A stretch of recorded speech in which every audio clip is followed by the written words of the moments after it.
আপনার মানুষের প্রতি যে ভালোবাসাটা না ভাইজান, এই ভালোবাসার জন্য আপনাকে আল্লাহ তাআলা অনেক বড় কিছু করবেন। মানুষের দোয়ায় আপনাকে আল্লাহ তাআলা অনেক বড় কিছু করবেন, আমি 100% গ্যারান্টি দিয়ে বলতে পারি।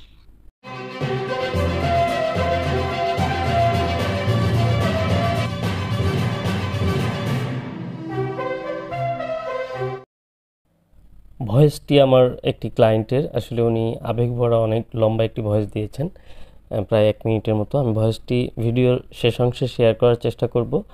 মূলত আমি অসংখ্য ফোন রিপেয়ার করি এবং দীর্ঘ প্রায় 17 থেকে 18 বছর যাবৎ আমি কিন্তু মোবাইল রিপেয়ারিংয়ে কাজ করছি।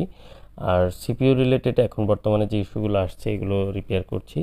আমি বিগত অল্প কিছুদিনের মধ্যে বেশ কিছু পোকো X3 Pro রিপেয়ার করেছি, যাদের অনেকেরই রিকোয়েস্ট ছিল ভিডিও শেয়ার করার, কিন্তু আসলে করতে পারিনি। আমি একসঙ্গে সবগুলো ভিডিও বা বেশ কিছু ফোনের ভিডিওগুলো জাস্ট কমপ্লিট হওয়ার পরে যে স্ক্রিনশটগুলো ছিল সেই ভিডিওগুলো শেয়ার করার চেষ্টা করছি। আসলে পোকো X3 Pro অসংখ্য ফোন রিপেয়ার করার জন্য অনেকে ট্রাই করছেন এবং ঢাকা সহ বিভিন্ন ইন্ডিয়াতে এবং বিভিন্ন দেশে বিভিন্ন জায়গায় কিন্তু এই ফোনগুলো ডেড হচ্ছে, কারণ পোকো X3 Pro অনেক ভালো একটি ফোন ছিল যেটির রিভিউ দেখে অনেকেই কিনেছে এবং হঠাৎ করে এই ফোনগুলো কিন্তু ডেড হচ্ছে। আর ডেড হওয়ার পরে অনেকেরই অনেক তিক্ত অভিজ্ঞতা রয়েছে, বিভিন্ন জায়গায় দেখানোর পর 2 থেকে 3টি শপে দেখানোর পরও ফোনটি ঠিক হচ্ছে না। পাশাপাশি দেখা যায় কাস্টমার কেয়ারে ফোনটি দেখানোর পরে ফোনটি কিন্তু মাদারবোর্ডটি রিপ্লেস করতে হবে বলে 19,000 20,000 এরকম একটি অ্যামাউন্ট দাবি করছে। তো আসলে এই পোকো X3 Pro কেন এত ডেড হচ্ছে আর এটির পারফেক্ট কী সলিউশন রয়েছে? আমি কিন্তু অসংখ্য ফোন রিপেয়ার করছি এবং সেগুলো অনেক ভিডিও আমার চ্যানেলে আপলোড রয়েছে। তবে আমি বলতে পারি আমি সর্বোচ্চ চেষ্টা করছি যেন ফোনগুলো রিপেয়ার করা যায়। সেক্ষেত্রে আমি সাকসেসফুল মোটামুটি 95% আমি বলতে পারি যে 100টির মধ্যে 95টি ফোন আমার কাছে রিপেয়ার হয়ে যাবে ইনশাল্লাহ। তো আসলে এই ফোনগুলো অসংখ্য ফোন আমার কাছে রিপেয়ার হচ্ছে, এটি হয়তোবা আপনাদের কাছে ব্যতিক্রম কিছু মনে হলেও এটি সত্য, এটি বাস্তব। আমি চেষ্টা করছি, আমি কিছু স্পেশাল কিছু ট্রিক্স অবলম্বন করছি যেগুলোর জন্য আমি ফোনগুলো কিন্তু 100% রিপেয়ার করার একটি নিশ্চয়তা নিয়ে কাজ করছি।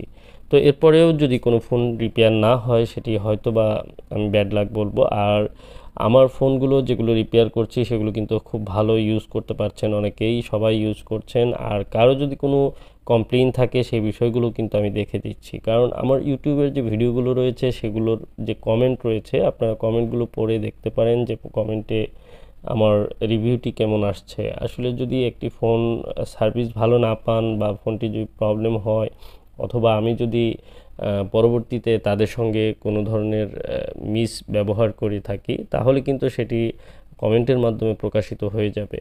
আর আমি একটি কথাই বলবো যে আপনারা আপনাদের ফোনগুলো ডেড হওয়ার পূর্বেই আপনারা প্রিপারেশনে থাকুন। যদি কখনো ডেড হয় অবশ্যই ভালো কোনো শপে দেখাবেন, কারণ এটি প্রথম স্টেজে যখন কাজ করা হয় তখন কিন্তু ফোনগুলো ডেড হয়ে যায়।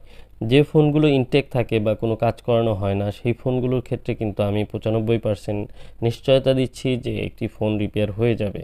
সেক্ষেত্রে অনেকে আছেন বিভিন্ন সাইটে পাওয়ার সেকশন থেকে শুরু করে অনেক জায়গায় কাজ করার পর বা সিপিইউ রিবলিংয়ের সময় সিপিইউ রিমুভ করার সময় ড্যামেজ হয়ে যায়, সেক্ষেত্রে কিন্তু এই ফোনগুলো আর রিপেয়ার হয় না। অনেক ভালো ভালো শপেও কিন্তু এরকম হচ্ছে। তো অনেকে যেহেতু আমাকে কমেন্ট করেন, পাশাপাশি আমার হোয়াটসঅ্যাপে এগুলো মেসেজ করেন, সেজন্য আমি জানতে পারি যে কোথায় কী হচ্ছে। তো আমি বলবো যে আমি টাঙ্গাইল সদরে আছি, টাঙ্গাইল শহরে থেকে আমি পোকো X3 Pro থেকে শুরু করে সিপিইউ রিলেটেড অনেক বড় বড় কাজ যেগুলো অ্যাডভান্স লেভেলের কাজ সেগুলো করছি। এর মানে এই নয় যে আমার পজিশন টাঙ্গাইলে আছে বলে আমি এগুলো করতে পারবো না, এমন কিছু নয়। পাশাপাশি আমাকে ঢাকা বড় কোনো শপে থাকতে হবে এমন কিছু নয়। আমি আমার যে কর্মদক্ষতা, আমার যে কাজের অভিজ্ঞতা সেটিকে আমি যেখানে খুশি সেখানে বসেই কিন্তু আমি সেটি প্রয়োগ করতে পারবো। অবশ্যই এই বিষয়টি মাথায় রাখবেন আপনারা। অনেকেই এই বিষয়গুলো মূল্যায়ন করার চেষ্টা করেন যে আসলে কোথা থেকে সার্ভিস করাবো, এই ঢাকা রেখে কেন টাঙ্গাইলে আসবো। কিন্তু আমার কাছে ঢাকা থেকেও অনেকেই টাঙ্গাইলে আসেন আমার কাছে ফোন রিপেয়ার করতে এবং অনেকেই হাসি মুখে ফিরে যান। আমি তাদের বলবো যারা আমার কাছে আসতে চান অবশ্যই আপনার ফোনের কন্ডিশনটি আগে আমার সাথে আলোচনা করবেন, আপনার ফোনটি ঠিক হওয়ার সম্ভাবনা কত % আছে, তারপরে আপনি আসবেন। আর অনেকেই আছেন অনেক দূর থেকে আসা, তাদের সমস্যা, তাদেরকে বলবো আপনারা নিশ্চিন্তে কুরিয়ারের মাধ্যমে ফোন পাঠাতে পারেন। আর কুরিয়ারে ফোন পাঠানোর নিয়ম হচ্ছে আপনার অবশ্যই ফোনের প্যাকেটের ভিতরে আপনার নাম, অ্যাড্রেস এবং একটি ফোন নাম্বার, যেটি অবশ্যই একটি কাগজে লিখে দিবেন। পাশাপাশি আপনি সুন্দরবন কুরিয়ার এবং যে কোনো কুরিয়ার আমাদের এখানে রয়েছে, আপনি যে কোনো কুরিয়ার থেকে বুকিং করে দিবেন। রানা টেলিকম, টাঙ্গাইল সদর, ফোন নাম্বার, আমার ফোন নাম্বারটি ব্যবহার করবেন। আর আমার ফোন নাম্বারটি অবশ্যই আমি ডিসক্রিপশনে হোয়াটসঅ্যাপ নাম্বারটি দেওয়া থাকবে, সেখানে আপনারা কন্ট্যাক্ট করতে পারেন। তো যা হোক, আমি আসলে যে ফোনগুলো রিপেয়ার করছি, যাদের ফোনগুলো ইনটেক থাকে বা এই সিপিইউ রিলেটেড ইস্যু হচ্ছে, তাদেরকে আমি বলি আপনারা আমার সাথে কন্ট্যাক্ট করুন। এছাড়া আসলে যারা রিপেয়ার করানোর পর সাকসেস হচ্ছেন না এবং কি তাদের ফোনগুলো ড্যামেজ হয়ে যাচ্ছে, সেই ফোনগুলো আসলে এখন আমি অ্যাকসেপ্ট করছি না, কারণ প্রচুর কাজের চাপ রয়েছে। আর সে কারণে আমি সব ধরনের কাজগুলো আমি শেয়ারও করতে পারছি না।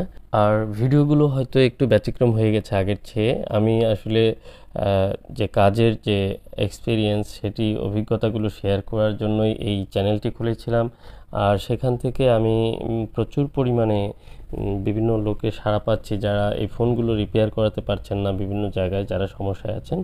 তো তাদের জন্যই আসলে আমি সতর্কতামূলক অনেক ভিডিও পোস্ট করে থাকি। বিশেষ করে এই ফোনগুলো যেটির লাইফে একবারই চান্স থাকে রিপেয়ার করার, মানে যদি ফার্স্ট টাইম একটা মিস্টেক হয়ে যায় তাহলে ওই ফোনটি টোটালি ডেড হয়ে যায়।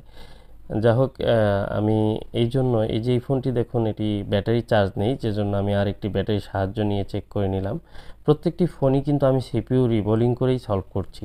আর সিপিইউ রিবোলিং কিন্তু অত সহজ নয় যতটা আমরা ভিডিওতে দেখি। আসলে এটি একটি কঠিন কাজ। আসলে একবার ডেড হয়ে গেলে তখন তারা অনেক আফসোস করেন। তো যা হোক, আমার ক্লায়েন্টের একটি ভয়েস ছিল, সেই ভয়েসটি এখন আমরা পুরোপুরি শুনবো। মেসেজ দেওয়ার পরেও ভাইজান আমি আপনাকে ভয়েস দিয়ে বলতেছি, আসলে আপনার মতো মানুষ পাওয়া খুব কঠিন ভাই। আমি আপনার মতো কোনো মানুষ দেখি নাই ভাইজান, সত্যি কথা বলতেছি, আমি আপনার মতো কোনো মানুষ দেখি নাই। আপনার মধ্যে মানুষের ভালোবাসাটা বেশি প্রাধান্য পাইছে, আপনার মধ্যে টাকা প্রাধান্য পায় নাই।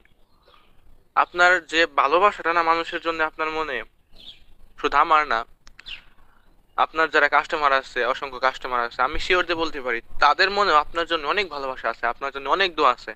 তারা আপনার জন্য অনেক দোয়া করে, কারণ আপনার মতো মানুষ পাওয়া খুব কঠিন। আপনি ইনশাল্লাহ, আমি বলে দিলাম ভাইজান, আপনার ভাইজান আমি মিথ্যা কথা বলিস না, আপনার জন্য আমার মনে অনেক দোয়া আছে, শুধু আমার না, সবার মনে দোয়া আছে আপনার জন্য, যারা আপনার কাস্টমার আছে। কারণ আপনার মধ্যে মানুষের টাকা প্রাধান্য পায় না, আপনার মধ্যে প্রাধান্য পাইছে ভালোবাসা। আমি আপনাকে বলে দিলাম, আপনি ইনশাল্লাহ আরো বড় কিছু হতে পারবেন। আপনার মানুষের প্রতি যে ভালোবাসাটা না ভাইজান, এই ভালোবাসার জন্য আপনাকে আল্লাহ তাআলা অনেক বড় কিছু করবেন। মানুষের দোয়ায় আপনাকে আল্লাহ তাআলা অনেক বড় কিছু করবেন, আমি 100% গ্যারান্টি দিয়ে বলতে পারি। আপনার মনটা একদম ফ্রেশ ভাইজান। আপনাকে আরেকবার সালাম জানাই, আসসালামু আলাইকুম।